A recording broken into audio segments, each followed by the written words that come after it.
ডিম ভাপা করবো করে নিয়েছি।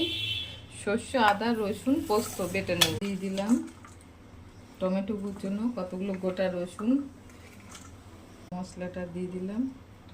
এতে আছে আদা, রসুন, লঙ্কা, পোস্ত, সর্ষে। লবণ দিলাম পরিমাণ মতো, দিলাম একটু চিনি দিলাম। তেল দেবো, এটাই সর্ষে তেল দিয়ে মাখিয়ে নেবো। কড়াইয়ের মধ্যে এটা দিয়ে দিলাম, ভালো করে এটা কেটে দিয়েছি। এটার মধ্যে মুখ আটকে দিয়ে বসিয়ে দেবো। দিয়ে একটু জল দিয়ে দিলাম, এবার এটা মুখ বসিয়ে দিলাম। এবার ঢাকনা দিয়ে ঢেকে দেবো। এটা তুলে দিলাম, এবারে ঢাকনাটা খুলবো, খুলে দেবো। হয়ে গেছে ডিম ভাপা, সিদ্ধ হয়ে গেছে, ঠিকঠাক হয়ে গেছে। ডিম ভাপা ডিম।